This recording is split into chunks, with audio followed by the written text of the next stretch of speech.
En aquel tiempo, al pasar, vio Jesús a un hombre llamado Mateo sentado al mostrador de los impuestos y le dijo: «Sígueme». Él se levantó y lo siguió.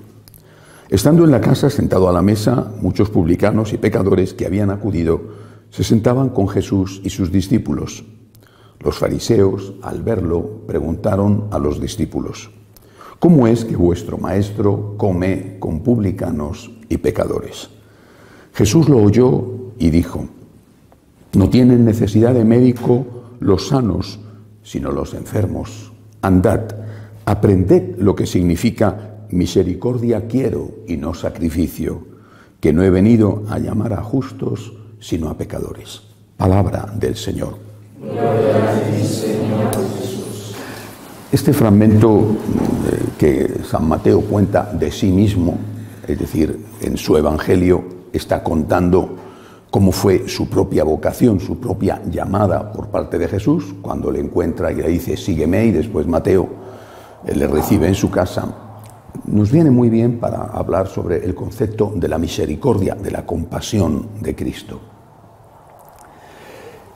Algunos piensan que la compasión del Señor no tenía ningún límite y que llegaba incluso a, por ejemplo, admitir a la gente en la Eucaristía.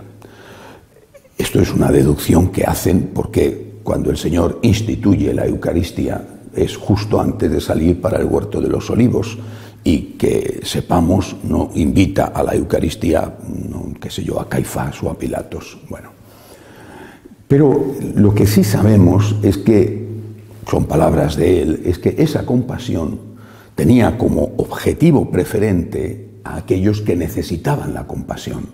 Él dice claramente: los enfermos. No he venido a los sanos, sino a los enfermos. Y que esos que necesitaban la compasión, los enfermos, los pecadores, en este caso, por ejemplo, San Mateo, recibían esa compasión, esa misericordia de Dios, y la recibían como un don y no como un derecho. Es decir, la misericordia divina no es un derecho que yo tengo, sino que es un regalo que Dios me da. El perdón que se recibe es un regalo que te da la persona que te perdona. No por el hecho de pedir perdón tienes derecho al perdón. Pedir perdón es la llave que abre la puerta, pero entrar dentro de la casa es algo que te va a conceder aquel al que has ofendido, si quiere concedértelo. En el caso de Dios es evidente que sí quiere, pero no por eso deja de ser un don. San Mateo experimenta la misericordia de Cristo como algo que no merece, como un regalo. De ahí el agradecimiento, es decir, de ahí la conversión. Por tanto, la misericordia de Dios está abierta absolutamente a todos. La respuesta es el cambio de vida, suprimir aquellas cosas que nos separaban de Cristo, de Dios. En este caso concreto, Mateo era un publicano que se dedicaba a cobrar impuestos y cobraba impuestos de más. No solo cobraba impuestos para los romanos, que eran los invasores, sino que además cobraba de más y se quedaba con ello. Era, por lo tanto, un ladrón del pueblo, un esquilmador del pueblo. Tenía, juntos con las prostitutas, probablemente la peor fama dentro de Israel. San Mateo experimenta el amor de Jesús.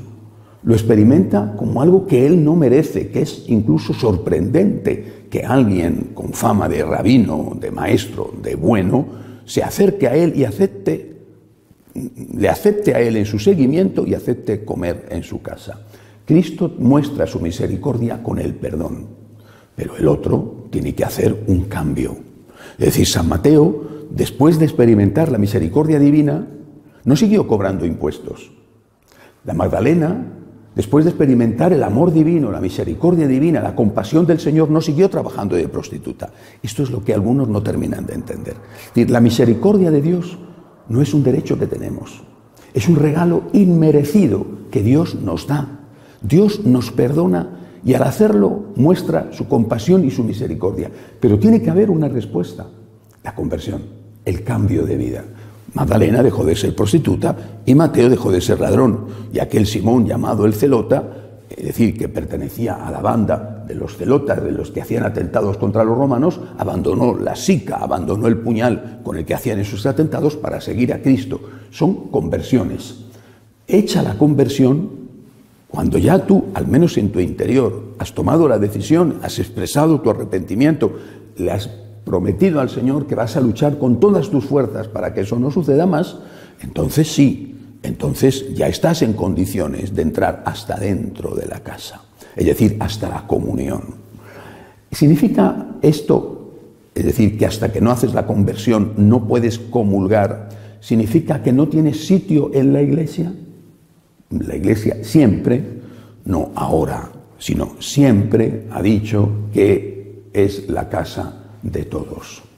La casa de todos. Es decir, puede entrar en la iglesia, puede entrar en un grupo de oración, por ejemplo, puede entrar en una escuela de agradecimiento. Una persona que no está en gracia de Dios, sea cual sea el motivo, que ha dicho la Iglesia siempre, por supuesto que sí, por supuesto que sí. ¿Es que acaso no se hace, por ejemplo, pastoral penitenciaria con aquellos que la justicia, y probablemente la realidad, ha declarado culpables a veces de crímenes horribles? ¿Es que no se experimentan en las cárceles grandes conversiones entre asesinos? La Iglesia nunca ha dicho, ni ahora tampoco, este es un pecador o este es un delincuente, alejémosle de nosotros, echémosle fuera, olvidémonos de que existe, tachemos su nombre. Jamás ha dicho eso la Iglesia. Es un pecador y yo no lo soy. Quizá es un delincuente también, eso es otra cuestión, pero en todo caso es un pecador. Es que yo no lo soy, es que no lo somos los demás. Es que una iglesia que no admitiera a pecadores se quedaría simplemente vacía. Todos tenemos conciencia de culpa y por eso empezamos nuestra misa diciendo: yo confieso ante Dios Todopoderoso y ante vosotros, hermanos, que he pecado mucho. Y le pedimos, le suplicamos al Señor que tenga piedad. Por lo tanto, en la iglesia cabe todo el mundo. No voy a ponerme a detallar ahora las muchísimas opciones de pecado o de pecadores que cabrían en la iglesia. Simplemente caben todos en la iglesia. En la iglesia todo el mundo es bienvenido, porque para eso ha venido al Señor, para llamar a los pecadores. Sea lo que tú hagas, eres bienvenido a la iglesia. La comunión es otra cosa. Una cosa es participar en la Santa Misa, una cosa es estar en un grupo de oración, eso, todo el mundo es bienvenido. ¿A quién se le ha prohibido nunca entrar en una iglesia a rezar? Nunca en la vida se le ha prohibido a nadie. ¿A quién se le exige el certificado, si es que hubiera un certificado de estar en gracia de Dios para poder ir a misa? Nunca se ha prohibido ir a misa a nadie. Ahora, la comunión es otra cosa.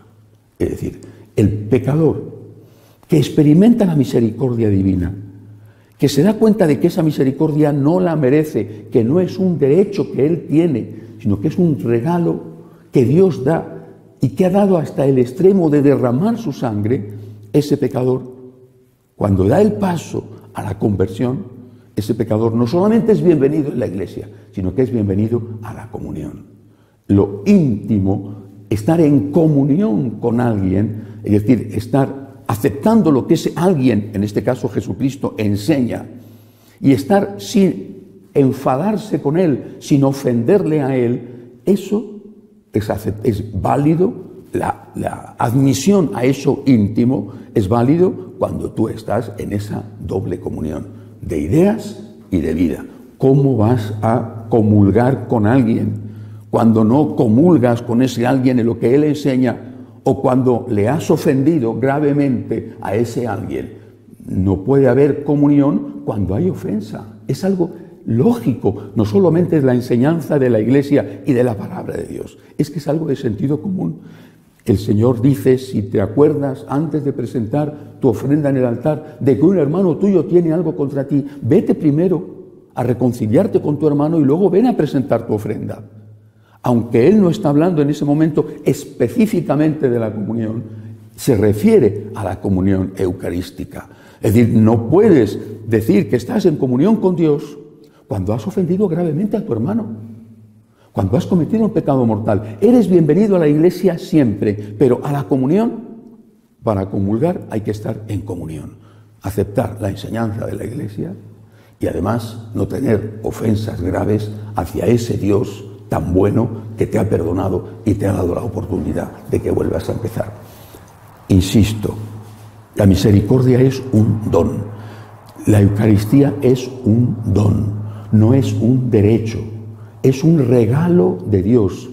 Mateo experimenta ese don y se convierte. Si nosotros experimentamos eso como algo a lo que tenemos derecho, no habrá lugar el agradecimiento y no habrá lugar la conversión. Que Dios nos ayude. De pie, por favor.